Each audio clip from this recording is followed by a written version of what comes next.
Bonjour à tous. Aujourd'hui, j'ai envie de vous parler de mon côté idéaliste. J'ai toujours voulu être parfaite, de corps comme d'esprit. Le problème qui se posait, c'est que dès que j'ouvrais un livre, la seule chose que je comprenais, la seule chose que je savais, c'est que je ne sais rien. Et c'est pas moi qui l'ai dit, c'est Socrate.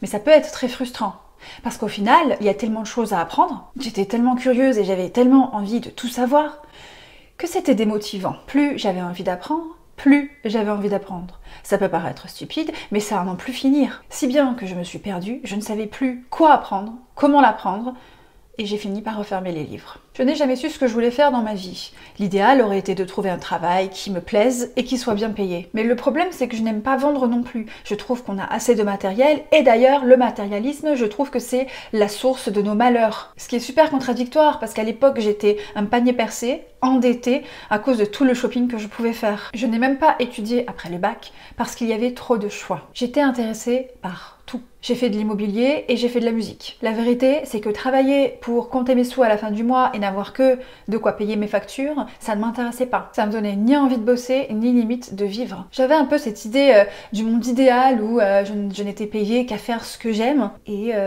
je n'aurais jamais l'impression de travailler un jour de ma vie. Mais quand on regarde, c'est assez logique étant donné que le mot travailler, ça veut dire souffrir.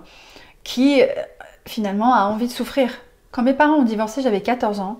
Et j'ai décidé de rester avec mon papa. Malheureusement, il n'était jamais là parce qu'il avait 2 emplois. Ce qui m'a laissé le temps de faire n'importe quoi, mais je crois aujourd'hui que j'ai compris pourquoi. Je faisais connerie sur connerie parce que je pense qu'inconsciemment, je voulais son temps et son attention. Évidemment, je comblais le manque affectif comme je pouvais, mais surtout que même avant le divorce de mes parents, mon enfance a impacté ma vie d'adulte. Et leur divorce m'a fait conclure dans ma petite tête de petite fille que l'amour n'existait pas. Et à partir de là, c'était la décadence. Quelqu'un qui te dit que l'amour n'existe pas, c'est quelqu'un qui ne s'aime pas non plus lui-même. Parce que s'il s'aimait lui-même, cela voudrait dire que l'amour existe. Et si l'amour peut exister pour soi-même, alors il peut exister pour les autres. J'avais donc 8 ans quand j'ai décidé toute seule, comme une grande fille, que je ne ferais subir à personne, et surtout pas à moi-même, ce que les disputes de mes parents nous ont fait subir à tous. Cependant, pour pouvoir élever mes enfants et leur apporter l'éducation et les études il fallait que je gagne bien ma vie. Quitte à être seule, autant être riche. J'ai donc cherché pendant une vingtaine d'années comment j'allais pouvoir devenir riche, mais c'était sans savoir que je l'étais déjà. Je me suis lancée alors dans la quête d'un moi parfait, mais ce qui est marrant, c'est que quand on m'entendait parler, le moi parfait, c'était l'ultime paix intérieure. C'était une personne qui se sentait profondément heureuse. Ce qui est assez contradictoire parce que, à l'époque, j'adorais souffrir. Je pensais qu'il fallait être forte, mais pour être forte, il fallait souffrir, alors je me mettais moi-même dans des situations problématiques. C'était un peu sadique, mais au final, j'utilisais toute cette souffrance pour noyer tout ça dans la musique. Et enfin, être reconnue de tous. Mais à force d'essayer de trouver une signification à toute ma souffrance, elle est devenue ma raison de vivre.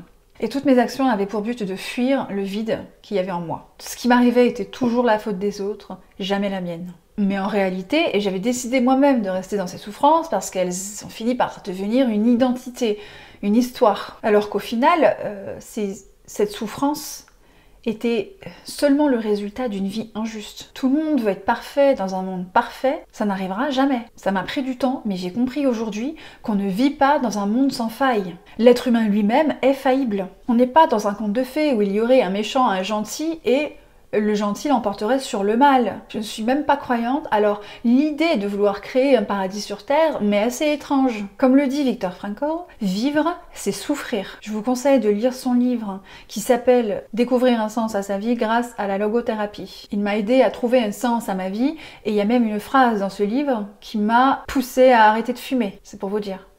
Frankl dénonce l'esprit de croisade contre les croyances en considérant que la névrose individuelle pourrait être l'expression d'une religion refusée. Frankl estime qu'une des principales causes de névrose est la perte de sens. Il défend la thèse selon laquelle l'inconscient est principalement d'essence spirituelle, car lorsqu'on trouve un sens aux événements de sa vie, la souffrance diminue et la santé mentale s'améliore.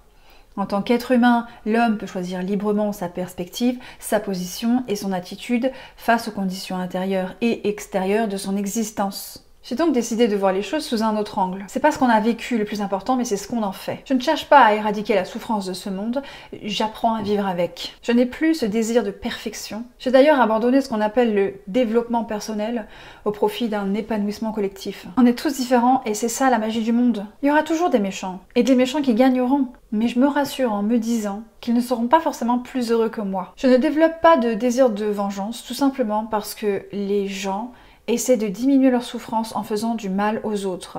C'est comme si ils avaient plein de haine dans leur cœur et ils essayaient d'en déverser un petit peu dans le cœur des autres. Je vois la méchanceté avec bienveillance parce que je me dis que tout le monde souffre. Et devine quoi?